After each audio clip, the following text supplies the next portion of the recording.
So the Yalkut Shimoni, this is we're live from Efrat, Bizchut, and that all of us who are here and all of us that are watching should see and see with our own eyes that the words of the Zera Shimshon come true. And it says, It says, by the way, a new place. Good. So it says here that for those who it says, your eyes shall see wise and intelligent children and grandchildren. Your homes will be filled with all that is good. Neither wealth nor honor will cease from your descendants until the fulfillment of they will see glory of Hashem. So now you got the Zera Shimshon giving us all a bracha that we should see that our children, we shouldn't have no issues with Parnasa, Zrat Hashem, and continue to, as I mentioned, that Re'eh is Re'u, or Re'eh Elul Higia, right? So Elul is coming. Bezrat Hashem, next Monday, a week from Monday, is the Hilula in Yerushalayim. Of the Zera Shimshon. The Zera Shimshon's yard site is in Yerushalayim. Bezrat Hashem. I guess so. We'll get more of the details, Bezrat Hashem, and then we'll start sending it out. So, Monday, you said? a week, not this coming Monday, a week from Monday. Yes, Vav Elul, it's the Elul. Right, it's Monday night. Anyway, so it says, Midrash Yalkut, Aser ta'aser et kol tfuat zarecha yotzei hashana sadeh shana shana. The Yalkut Shimoni says, on the pasuk of Aser ta'aser, it says, Im zechitem, sof sha'atem yotzim lizra sadeh v'im lav, sof sha'yotzei sadeh mitkareh bechem, ve'eze zeh isav. Dichtiv ish yodei atzayid ish sadeh. Ad kadosh shano.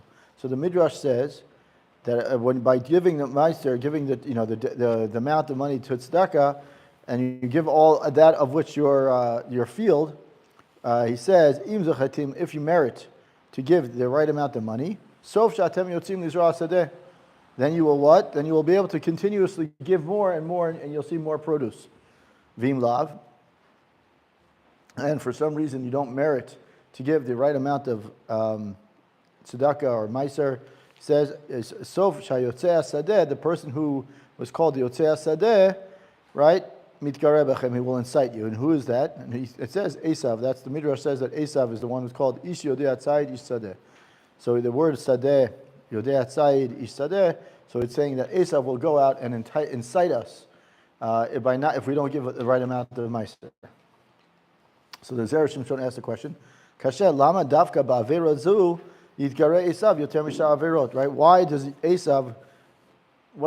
Esav holding a big gripe or a big issue on the avera of meiser? V'yesh lomar sharei Matzinu she'esav haya merameh et aviv b'mitzvat maaser k'mo she'perish Rashi l'pasuk yodei atzayid. If we go to the pasuk ish yodei atzayid ish sadeh, Rashi there mentions that Esav was trying to show his wisdom to his father. And what did he say? He would ask Shayach shoel lo kitzad ma'asrim hateven kitzad ma'asrim hamelach. How do we take meiser on straw, which we don't have to take, and meiser on salt? These are not questions that we should be asking, but it makes Esav look good by asking these questions to Yitzchak, even though that we don't have to do that. In other words, it sounds like he's asking good questions, but we're really not. He's really not. So now the question is, why is Esav provoking us around this mitzvah? Okay, so it says here. So the question is, the Zera Shimshon's question is twofold. One question is, he says, why is it specifically this mitzvah? And then the other one is, why would he go out and cheat his father on this mitzvah, meaning the mitzvah of Meiser, as opposed to any other mitzvah? So there's two questions which are very similar in the regards to the overall direction, which is the idea of why would Esav create hostility against Am Yisrael on this mitzvah, and the other one is why would Esav choose this mitzvah to ask these kind of questions that make him sound really intelligent, but he's actually just deceiving his father. So now he answers. So he starts by saying is like this: Tzarich lomar shamatana yoter gdola sheyivtiach Hakadosh Baruch Hu la'Avraham hayta latet levanav ulzaro Eretz Yisrael. So he says is the biggest gift that Hashem promised Avram was Eretz Yisrael. As it says, Kedichtiv vayiven sham mizbeach laHashem al besorat Eretz Yisrael. Rashi on the pasuk that says Ven Sham Mizbeach Hashem, Avram builds a Mizbeach, and Rashi says there the reason why he built a Mizbeach, why Avram built a Mizbeach right there to Hashem, is because he was received the Hashem promised him the land of Eretz Yisrael, meaning that up until then, Avram was unsure. He wasn't, he was happy and everything else, but he finally received the good tidings that Hashem is going to promise him and give his children Eretz Yisrael. So he says, okay, that's it. Now he builds a Mizbeach. V'nei az ba'oto hazman haya be'oto hazman haya muchzak ba'Knani. Right? We know that at that moment, during that time, the Knani, that is the Canaanite nation, was the one who was holding on to Eretz Yisrael. V'akadosh baruch hu hivticho lohotzio misham k'mo sheperush Rashi sham atid ani lachzira. So at that moment, when the Knani was living in Eretz Yisrael, when Avram was promised Eretz Yisrael, the Knani were living there, and Hashem told Avram, I know that they're living there right now, but I'm promising you that I'm going to get them out. K'mo sheperush Rashi, that's Rashi mentions, and what is Rashi? What is it? Ulichora ni Rashi Yisrael, and this is very relevant to today. What do we know about Bnei? What do we know that people say that we're about Eretz Yisrael? That we're colonizers, right? We're the ones stealing the land. Settlers. We're settlers, right? Look what it says here. He says it himself. It's not me saying it. Lichora ne'ireh. It says in theory it looks like Yisrael gazlu ha'aretz meknanim, right? It looks like the Bnei Israel were the ones stealing the land from the Knanim. K'moshe perish Rashi ala pasuk Bereshit bara Elohim, the famous Rashi on the first Parshat, the first pasuk of the Torah. She'im yomru ha'umot listim atem shekavashtem artzot shivat goyim kol ha'aretz shel HaKadosh Baruch Hu u'bra'a u'netana la'asher yishar beinav. He says is that the Bnei Yisrael were promised. We're not taking the land away from the Jews, from the non-Jews. Hashem promised it to us, and so therefore, if He promised it to us, it's not. We're not robbing it away from anyone. The opposite. It's Hashem's land, and He can choose to do what with it what He wants, and therefore He gives it to whoever He wants, and He chose to give it to Bnei Israel. If we look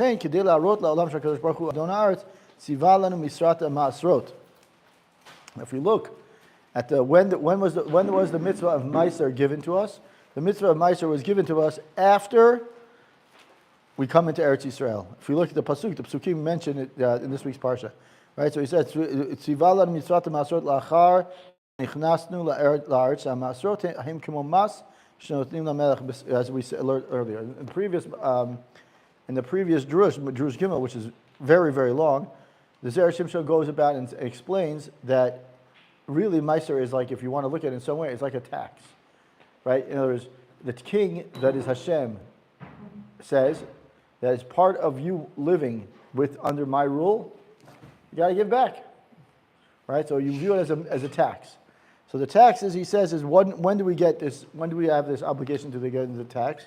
We have that obligation when Hashem, when Bnei Israel, when we move into Eretz Yisrael. That's when Hashem says, okay, we have to take into account that we have to pay the king, right? By giving what is the whole point of giving Meiser? By giving Meiser or giving our tzedakah, we acknowledge that Hashem owns the land.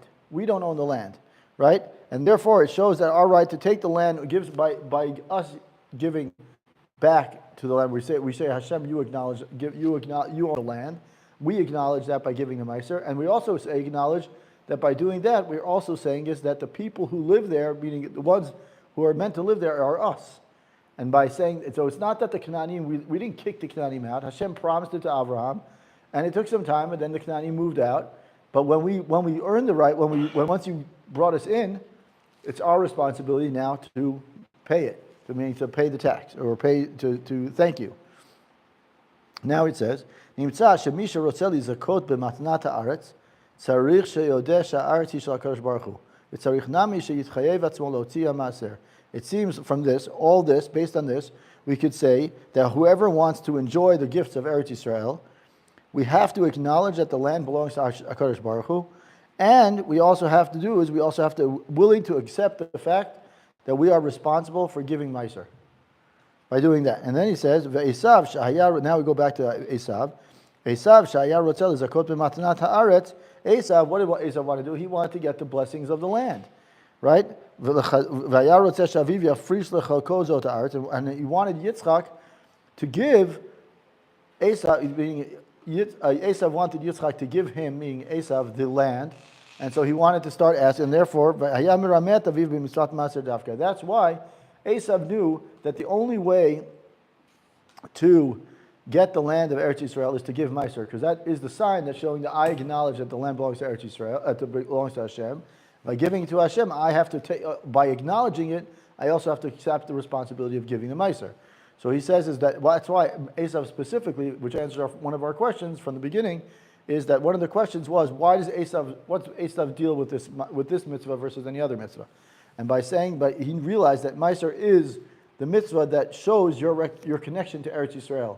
And so therefore, Esav was the one who kept on asking, how do we give Meiser on salt? How do we give Meiser on straw? Excuse me. So he says, in the end, Yitzchak, we know that Yitzchak gave Eretz Yisrael to Yaakov Avinu, and not to Esav. And though he does not say it explicitly, the Zera Shimshon mentions here that we can infer that it was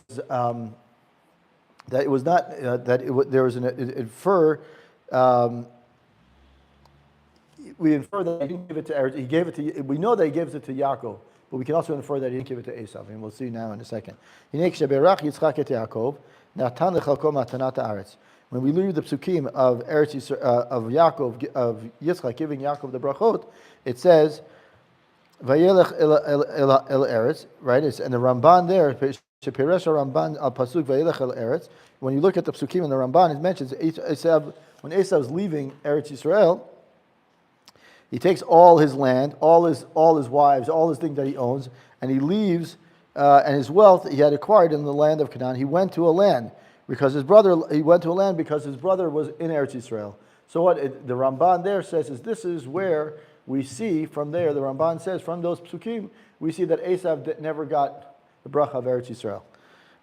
Okay, that's what he says. Is we explain that there by saying that because it was necessary for Esav to leave, we can automatically infer that because Esav was leaving, we understand already that he granted Yaakov the rights to Eretz Yisrael, and therefore Esav is out. V'zeu she'amar, and that's why we can explain v'yitein lechash Elohim mitalash mayim shemenei haaretz. Right? It says here that the bracha that Yitzchak gives to Yaakov, it says is that you should receive the bracha, the greatness and the great flavor of Eretz Yisrael. Klomar, kol shefa aretz yavo min HaKadosh Baruch Hu. All the bounty of Eretz Yisrael will come from Hashem. Right? And it says if you acknowledge that the land belongs to Hashem, mishum hachi atam mechuyav la'aser. And there says therefore you want to enjoy the fruit of the land, you have to give Meiser. Because that's the connection, is that Hashem says, I'm giving you the land, but in my land, that is the land of my kingdom, you have to pay the tax. You have to pay the Meiser, which the Meiser is like we'll call it a tax, but it's a tax for the future. A tax, you're showing appreciation, and therefore you want the future benefits as well, and therefore the Meiser is like that. What he says, V'im lo ta'aser, and if you don't, God forbid, you don't give Meiser, lo yelecha, you will not have the rights to land or its bounty, everything else. If we look, at the end of the day, it could be that we might have to say that he says that the obligation of giving Maaser really only applies to Eretz Yisrael. Nowadays it's less so, but Maaser has more of a importance and significance, in Eretz Yisrael. Aval Esav, now if we look at what he says, now if we compare what he says to Esav versus what he says to Yaakov, and with Yaakov it said, V'yitin lecha Elohim et b'tal shemayim v'shmei haaretz. Now, if we look at what he says to Esav, Aval Esav amar mishmanei haaretz yeh m'shavecha. In contrast to what he said to Yaakov, Yitzchak says to Esav, you will have the fatness of the earth. You will live in a place that's filled with of great food, but you won't. It's v'lo yeh shuman perot k'mo ba'eretz Yisrael. But not that it won't have the same sweetness and flavor that you have as you have in Eretz Yisrael. I always like to say whenever I go on business trips or whenever we go to America, you eat a cucumber here, like in Israel, versus eating a cucumber in America.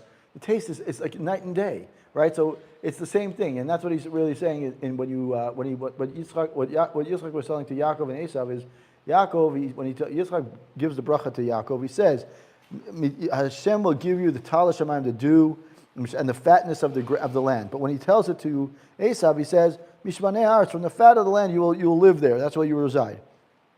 But it won't be the fat, and the flavor will not be as in the sweetness of the produce, right? And a tomato will never taste the same. Eretz Yisrael tomato will never taste the same as a tomato from outside of Eretz Yisrael. It just never will. And then if you look in the Psukim, in the Gemara mentions that V'zohi atalia shel Yavan k'mo sheparashu zichronam l'bracha. If you look, the bracha of Esav that he received is that he'll actually go to what's called the Italia of Greece, right? If you look in, it's mentioned several times in Megillah. It's mentioned in Shabbat, several other places. It's mentioned that this is a place that's very filled with great food, great flavored food, but it's not. It's a place that's meant for Esav, and it's not meant for Yaakov. And he says, but at the end of the day, what do we see from all of this? We see that Yitzchak granted Eretz Yisrael only to Yaakov and not to Esav. Now, before we continue, we have another point that also kind of gives us a little more understanding of what Yitzchak's bracha is. Inami, alternatively, we also say the Moshavecha, where it says Ratzalomar b'de Moshavecha. When we look at the word of pasuk that says your dwelling place will be Esav's dwelling place will be a place where there's good fatness in the earth. As long as Esav dwells there, meaning in this place called Italia of Greece, his portion will be good. But afterwards he will disappear. So what is he trying to say? He's trying to say that the Ramban, as we go back to the Ramban, says that since Yitzchak didn't say to Esav, V'itein lecha, right, Elohim, just like he said with Yaakov. So therefore we can see already that the bracha that Yitzchak gives to Esav is only a temporary gift, and it was not lasting, and therefore, as the bracha that he gives to Yaakov is everlasting. So that's already something. So that's something that we will. That's also an important part is that Yaakov's bracha versus Esav's bracha. The Esav bracha is temporary as long as he's living in the place called Italia of Greece, which is mentioned in the Gemara, and several other places in the Mefarshim and everything else. But the bracha of Yaakov is everlasting. Now we go back one step, and he says, Umitam zeh im Yaakov vanav lo yafrishu masrot. He says, if Yaakov and his children do not separate Meiser, which we already said, im kein einam modim sha'arati yishal HaKadosh Baruch Hu. He says, by doing that, we acknowledge that the land does belong. We will not be acknowledging or recognizing that the land belongs to HaKadosh Baruch Hu. Umatnat ha'aretz chozeret, and therefore the gift of Eretz Yisrael will be taken out. And what happens when we take out the bracha of Eretz Yisrael from the Jews? Then what will happen? The non-Jews will start saying, what? We're gazlanim. We're stealing, right? So if you think about what's happening today, people are calling us, I'll say colonizers, people who we don't deserve the land, whatever it is. Maybe that's a hint for us to wake up and say, maybe it's time for us to give a little bit more, right? In other words, to give ourselves. And by the way, Meiser doesn't only have to mean money. Meiser could be your time. It could also be doing good things. It doesn't have to be money. That's clear. But it has to be that you're recognizing and acknowledging, even by just stating the fact that you say, I am fortunate enough to live in Eretz Yisrael. I'm fortunate enough to have this great shefa that's coming out of Eretz Yisrael. That's enough already just to recognize that, acknowledging it. Then obviously if you can give money and if you can give your time and you can give, well, I think Rav Moshe Feinstein said, it's Rav Moshe Feinstein. You're learning. 10% right. of your learning. Right, to teach. So every Avrech should give 10%. Right, it's also about learning. It's also about, I think, Sefer Chinuch says, in this week's Parsha, he says that it's not only about giving money, it's also about doing good things for other people. Because some people can. That's the point, is that you're giving of yourself and you're giving of your talents to other people, and that's what you can. That's whatever you can. Was this bracha, was it given when Yaakov thought, when Yaakov thought he was blessing Esau, but it was really Right, Esau? right. So if there wasn't that switch, he would have blessed Esau. Correct. Correct. So that's one of that's something I just mentioned here. I think he mentions it with the brachot. There, he mentions like the whole idea of switching. But the whole in the Torah. The whole Torah is like, if Adam and Eve wouldn't have been, if Moshe wouldn't have been. we don't ask those questions. The question is why? No, I mean, why would he bless Esau with this? Exactly. Anyway, so he says now we understand that. Now we understand the connection between giving Meiser and Eretz Yisrael, and why it's important for Bnei Israel to be giving Maaser all the time. Now we have to ask a question as to why Vatam She'esav Ibed et Brachot.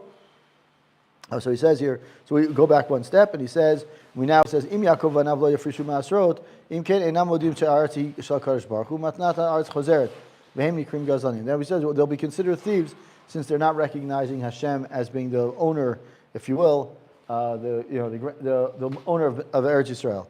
And now he says we have to understand why didn't Esav receive the bracha? Kind of answering your question, why didn't Esav get it? Right, and so he says, "Vatam" is the last paragraph of this drush. It says, "Vatam she'esav ibed et brachot." Why did Esav lose the bracha? Hainu bishum dichtiv ish emunot rav brachot. It says a man of integrity will get more bracha.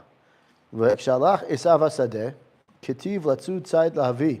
If you look in the psukim, it says that when Yitzchak commands Esav to give the bracha, bring the food. When Yitzchak says to Esav, "Please go get the food," the pasuk says, "Latzud tzad lahavi." He says, "Go out to run." He went out. Esav goes to the field to hunt the game and to bring. Meaning he'll go out and hunt the animals and to bring.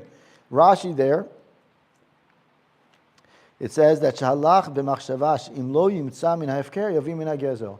So he says, the Rashi quotes the midrash that says is that Esav said, "My job is to bring the food. How it gets there, my father doesn't care. If I have to hunt it, if I have to steal it, it's not his problem." Right? But the Zera Shimshon is saying is that's why he lost the bracha. Because his integrity was not, he wasn't thinking from an honest perspective. He was just like, I want to get there, get in, get out, and do it quickly. He wasn't thinking of the implications of what it does when I give food or I try to get a bracha through stealing. I haven't done anything. I'm doing the opposite of what I'm supposed to be doing. That's what he's saying here. He says here, if he doesn't find wild food, he'll take stolen food. And he says it's thievery. Whenever everyone tries to do something tricking someone else, you're never going to see bracha from that. And that's why he says you forfeited the blessings at that moment. The brachot were forfeited at that point. Okay, so it's also, and then he says, so just now we go take a deeper insight into the midrash itself. He says when Bnei Israel don't give meiser, the people call Bnei Israel gazlanim. Okay, God forbid, they're called thieves, right? Because they also forfeit the right to Eretz Yisrael because they're not acknowledging the fact that Hashem is the one in control. Right? Our job is to recognize. If our job is to be servants of Hashem, and I recognize it to be, this world to recognize and acknowledge, and be, what's the word? If our goal is to be representatives of Hashem in this world, then by so it's just so the goal is, if that's our goal, then the only thing that we can do to acknowledge that Hashem is and we value Hashem is by giving meiser, and therefore it says Esav na'ikra ish sadeh, and therefore yitgareh b'hem. That's why the midrash says that when Esav, the midrash says that Esav, the person who is known to go out into the field, he will be the one who kind of it will incite us against us because he knows the value of meiser. So since Esav is the one who knows the value of meiser, by undoing that, by us not giving the meiser that we're supposed to, then we're basically allowing Esav to come in. Dichtiv v'haya kasher taridu farakta ol mitzavarecha ulo mitzavarecha. And also, when Yitzchak gives the bracha to Esav, it says, "By you should live by the sword." Meaning, Yitzchak gives the bracha to Esav. It says, "But you should live by the achor b'cha tichyeh." Right? V'tachicha toved. He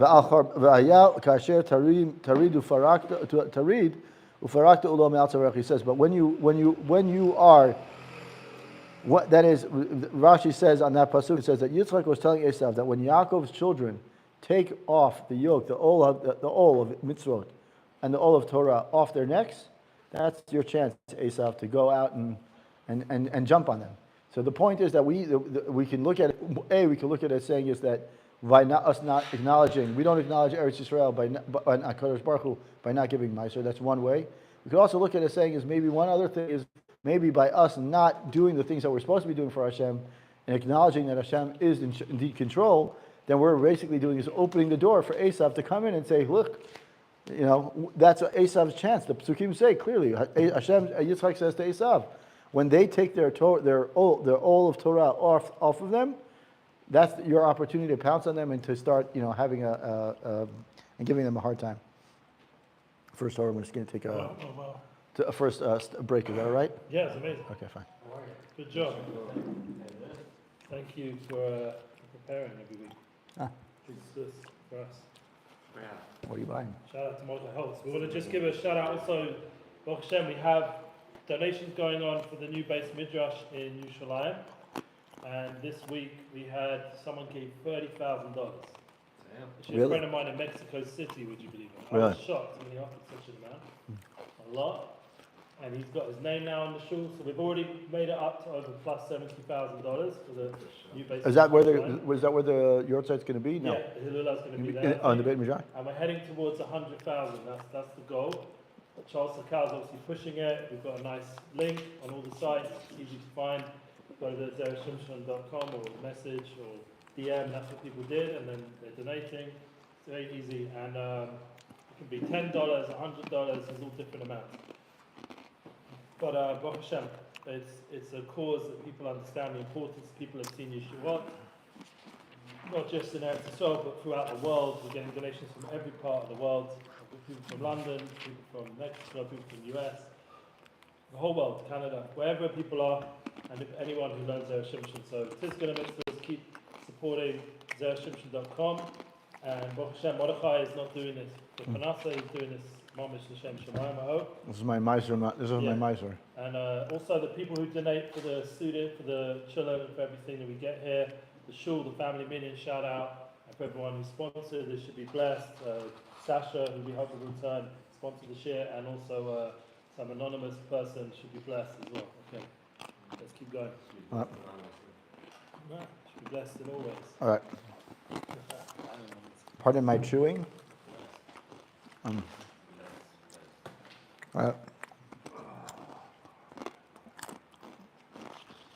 For those who have the time, I recommend really strongly learning Drush Gimel. It's very, very long. I'm not going to go into it, but it's very long. But it goes into why does Hashem specifically, that's one of the reasons why. We're going to talk about another one here, but one of the many questions about tzedakah, and he goes into it in deep, very deep, and not in terms of deep Kabbalah, but just goes on for a while. And I always like to try to understand what was the Zera Shimshon thinking when he wrote this Torah at this specific time. If you look at, around the time of Achrei Mot, he has like a whole section on tshuva. And so the question is, why on tshuva there? Like, why doesn't it belong, if you were to look at the time of the year, it should be around Rosh Hashanah Yom Kippur time as opposed to, but I think if we look, the parsha that we read on Yom Kippur is Achrei Mot. So he probably puts it in there for that reason. Also the Kohanim had to be Maharher Tshuva. Anyway, so I think the reason why he focuses so much on Meiser now before Elul, because this Re'eh always happens around Elul time. Right. So since Re'eh always happens around Elul, so he goes deep into tzedakah around Elul, because it's one of the things we know is that tzedakah is a very important aspect of seeing Yeshuot for the next year. Amen. So, with that in mind, we'll continue with the theme of giving maaser, giving tithes or giving tzedakah. And it says Drush Hey, the next Drush. It says, again he quotes the Yalkut Shimoni. It's actually the Yalkut. It's one Yalkut Shimoni, one chapter after. One chapter before. It's Drush Hey. One chapter before the Yalkut Shimoni that which we quoted in the previous Drush, and he says, Aser ta aser, v'samachta b'chol hatov. The Yalkut Shimoni says that this week we're talking about, in this week's parsha, we're talking about giving maaser from our crops and our planting and everything. And then in a few weeks, we have Parshat Ki Tavo, which says, when it says v'samachta b'chol hatov, you should rejoice with all the goodness. There we're talking about the bikurim. But the Midrash somehow brings the two together. It says that there's a connection between the two. And he says, Ein tov v'samachta b'chol hatov, and the Midrash says, Ein tov ela Torah, dichtiv ki lekach tov natati lachem, lefichach Moshe mazhir et Yisrael aser ta'aser ad kalan l'shono. So the Midrash basically says that he takes the pasuk of aser ta'aser, which is this week's parsha, and in a few weeks we have Parshat Ki Tavo, which says v'samachta b'chol hatov. And since both are talking about taking part of your food, taking part of your earnings, and giving it to Hashem, the Midrash seems to have put them together and said that they're both talking about one thing, and what are they talking about? Torah. And said, Zichtiv, this is actually very relevant for us, learning Torah and learning in general about giving Maaser to organizations and to people that are valuable and relevant and important. And he says here, Lefichach Moshe Maziret Yisrael Aser Taser. So Moshe, specifically Moshe, is the one who, Moshe Rabbeinu that is, he says he's the one who's warning Bnei Israel and reminding Bnei Israel the value of giving a Maaser. And he says, so that's the Midrash. And now the Zera Shimshon asked a question. Ma inyan Torah le Maaser. What is the connection between Torah and Maaser? We know there's always a question about giving money, and we know that there's a question about, there's connections, a lot of different mitzvot have connections, but I've never heard of the connection between giving Maaser and Torah. Right? Usually we hear about giving Maaser that you're going to get rich, so you can give more tzedakah, or you can, if you help someone out, you'll get some other kind of benefit. But there's never usually a connection between giving Maaser and Torah. And at least, yes, it's important to give Maaser to support Torah, and he's going to talk about that. But there's never like this correlation between the two. He says, and the reason why I introduced the drush by saying that we should learn Od Gimel is because he mentions here, he says, besides what we learned around in Od Gimel, which is a very long long Torah, he says, Od Yesh Lomar, and if we look in the Hakdama of the Rambam, in the introduction to the Mishnayot, he says, Tiyesh chiluk ben Masha Kadosh Baruch Hu mavtiach al yadei atzmo, u'masha hayvtiach al yadei shaliach o navi, shemasha Kadosh Baruch Hu mavtiach ba'atzmo yachol lachzor bo, she'Kadosh Baruch Hu oseh masha tov lo. Masha ein kein, im hu al yadei shaliach lo yochol lachzor bo, she'im yachzor me'avtacha yomru shaliach o navi sheker hu. So he says that the Rambam, this is not, we're not making this up, the Rambam says that there's a difference between when Hashem makes a promise and when Hashem makes a promise through a Navi. When Hashem makes a promise himself, he can always say, this is not the right time, I'll wait a little bit longer to see that you have to be deserving it. But when he makes a promise through someone else, like let's say, I don't want to call it an emissary, but we'll call it a Navi, when he makes a promise through a Navi, or a Navi says, this is what Hashem said, like Moshe Rabbeinu, then Hashem has to keep it. Because if he can't, otherwise, Bnei Israel are going to say what? They're going to say, he was a Navi Sheker. And that's the next week's in Shoftim. Shoftim talks about Navi Sheker. Anyway, so he says, V'divrei Hayamim. Now, if we look at that's the Rambam. And now he says, if we look at the Divrei Hayamim, it says, Vayomer la'am liyoshvei Yisrael latet manat kohanim lavim aman yechazku b'torat Hashem.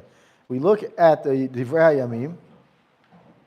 Chizkiyahu says instructs the people who live in Yerushalayim, and he instructs the people there. He says, "Latet, you have to give a portion of your maaser to the Kohanim and Levim. Why? L'man yechazku Torat Hashem, so that the Kohanim and the Levim will strengthen themselves in Torah."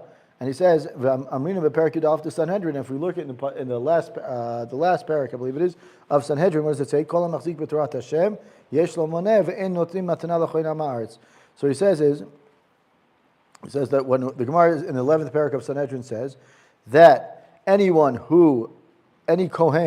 who upholds Hashem's Torah, he's entitled to receive a piece of the truma, and we don't give truma to a Kohen who is an Am Aretz. So what is he making the connection here? He's saying is that the pasuk in Divrei Hayamim Chizkiyahu is telling his Bnei Israel to give money to the Kohanim and the Levim in order for them to be able to learn. Because once they're learned Kohanim and Levi'im, then they're merit to get the truma. Otherwise, they don't merit. Also, we also know that anyone who learns the Torah and gives money to Torah and gives money to Torah scholars, right, and allows them to study Torah, hu mitasher, he himself, that is a person who donates money, becomes wealthy. V'yesh lo harbei tova, and he has abundant, a lot of good. You look in the Gemara in Sanhedrin, and it says, that's exactly what it says. It says that a person who supports Torah, and a person who supports Talmidei Chachamim, we enable him to learn Torah. Therefore, he will become wealthy as well. Why? Because we're creating the endless loop, what I call the infinity loop. The infinity loop is that I'm encouraging more people. I'm supporting Torah. Torah is therefore that person can then learn more, and therefore that person can teach more, and therefore the person who's teaching, now you get more merit, more zchut. So my money, my dollar that I've just given to Torah now not only has let someone learn, but now that learning can now also teach. and therefore it's the infinity loop. So v'maaser nitan l'Yisrael kedei shekulam yizku Torah. The mitzvah of maaser, what's the reason why we have the mitzvah of giving tzedakah? Is in order for us to merit a share. We're shareholders, right? By us giving money to Torah, we become shareholders in the Torah. So in order for us to become the best stock, right, the best stock ever created, in order for us to do that, we have to give maaser. That's the way we buy our shares. HaKohanim v'Alevim yocholim lilmod Torah, right? Like I said, the Kohanim and the Levim are able to learn Torah. Nimtza shekol Yisrael garmu zot Torah, right? By giving money to the Kohanim and the Levim using the psukim from Divrei Hayamim, by Bnei Israel giving money to the Kohanim and Levim, we buy our share in the Torah, and therefore the Kohanim and Levim are learning, and therefore they're teaching, and therefore it becomes the cycle. That's why the pasuk says, right? It says here that the tree of life who give us strength in it, and its supporters, right? The people who support the Torah, they get osher. Osher is not only fortune, but it's also they are fortunate in general. Now he says, now that we have these two ideas, one idea is that there's a difference between a person difference between when Hashem makes a promise, he has the ability to say now or a little bit later, fulfill my promise, and then conversely, when he makes a promise via a navi, then he has to do it right away. That's part one. And second part is that we have this pasuk from Divrei Hayamim, which teaches us the importance of giving money to. In that case, it was about Kohanim and Leviim for them to learn. But in general, us giving money to Torah study allows us to continue and to create the cycle and invest in the best investment, which is my money invests in Torah, and therefore the Torah then continues to learn, etc., etc. Now, with all of that, now we can explain the entire midrash that we just mentioned, which is the early beginning. It says, Amar midrash samachta b'chol hatov al korchach demayre b'tovata olam haba. The Zera Shimshon says is now the midrash makes sense. It says the midrash says, it quotes the pasuk from Kitavo, and it says there in Kitavo it says samachta b'chol hatov. How can we talk about? He says that it have to be talking about the goodness of olam haba, the Hainu Torah, right? What did we said? The best investment in the world is learning Torah. What do we get? We don't get benefit nowadays. That's a secondary benefit. The primary benefit of investing in Torah is the olam haba that we get. And he says here, Sharei tovot olam hazek kvar ne'amru b'psukim. If you look at the psukim prior to the pasuk that says samachta b'chol hatov, Hashem already promises us all the material benefits that we need. So obviously the kol hatov has to be something in addition to what was mentioned already. Because otherwise, why would you mention all the things and then say again all the good? So it has to be two separate things. And therefore he's saying is, the Zera Shimshon says that the kol hatov is talking about olam haba in the Torah. V'od delo shayach behem kol hasimcha ve'enam ruim likarei tov b'stam. Right? And also what he says is that we look at the word samachtu b'chol hatov, it wouldn't be appropriate for material things to be called good, because at the end of the day, material things are nice to have, but we don't need them, right? But they're simple things. They're not meant to be. They're things that walk away. They have a short lifespan. You don't need that. We don't need material things. And so he says, by not having the material things, we can't call it kol hatov, and therefore he says the tov has to be talking about something else. Mishum hachi, he says, Perush demayri b'zchut Torah shu gorim b'masrotav. He says that's why the Gemara, that's why the midrash that we quoted at the beginning, it says that it's talking about the zchut Torah that by us giving maaser, we encourage and we kind of like start the loop, as opposed to by doing it, it can't be something very material. Moshe. Now we answer the question as to why Moshe is the one that the midrash mentions in Moshe. Valkein Moshe mazhir et Yisrael aser taser. Dahainu aser b'shvil titasher. The Gemara mentions the fact that the Gemara in Ta'anit says that aser, give maaser in order for you to become wealthy. It's a play on words, but the reason why Moshe is the one who says it, why is Moshe the one to say it is, and we go as we mentioned earlier from the Rambam. Vadai titkayim haftacha zo tishetasher im lo hayita mitasher hayita omer shezer kohen o levi lo lamad o ino raui b'shvil ze lo nitasharta. So he says why it has to be. It has to be that Moshe is the one saying it, because if you didn't, right? If you wouldn't give maaser, what would you say is that because he didn't give this kohen or this Levi was not worthy of. Therefore, what happens? What happens if I didn't give the money? If Moshe wasn't the one to say it, we already said the Rambam says that the Rambam. I'm not sure why Rambam. The Rambam says that by someone, but anything that Hashem promises, he can delay. He can play with it a little bit. But anything that Hashem promises through someone else, in this case Moshe. So Moshe Rabbeinu is the one who's being makpid on people saying giving maaser. Since Moshe is the one promising, Hashem has to do it. He has to fulfill the promise. And so he says, and if not, and if let's say we didn't give maaser for whatever reason, right? Let's say I didn't give maaser, then you would say what? And this kohen and this Levi are not learned enough, and then what would happen? And therefore I'm not getting titasher. I'm not getting rich. I'm giving the wrong coin, or I'm not giving the right poor person, or whatever it is. So Moshe, so it has to be Hashem. Basically, in order for the promise to be fulfilled, it has to be done through Moshe was the one who had to be the one saying you have to give maaser. In order, because that way Hashem has to give it, he has to fulfill it. Now this is at the end, and we look at the end. He says, right. And I've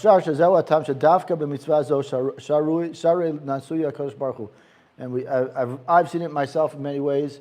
And we know that if you want to test Hashem, the only time you can test Hashem is with the mitzvah of tzedakah.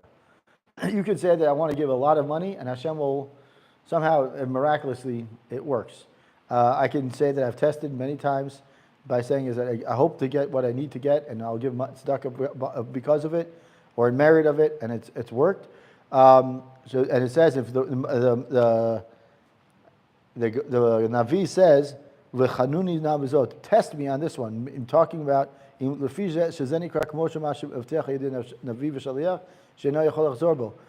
the Navi says, test me, it says about Hashem, test me about tzedakah. He says, if you don't think that, it says, he says here, test me now through this. If I don't open up the great floodgates of heavens and pour on you bracha, meaning that Hashem permitted us to say this with Maaser and only with Maaser, because Maaser is one of those mitzvot that Moshe Rabbeinu is the one who said it. Meaning he said Moshe Rabbeinu said Asher Taser, and as we learned before, that because Moshe is the one who promised it and not Hashem, since Moshe was the one who did it, so Hashem has to fulfill it, and therefore we see at the end of the day that we cannot test Hashem in any other mitzvah, but a person who might, because we might say, the person, he might have sinned, he might not merit it, etc. But because one may test Hashem with regards to maaser, because there the blessings, the brachot of maaser were promised to were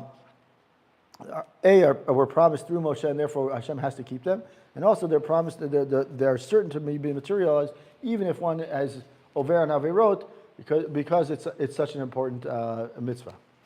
Baruch Adonai Olam, Amen ve'Amen. Wow, Valdik. See you next week.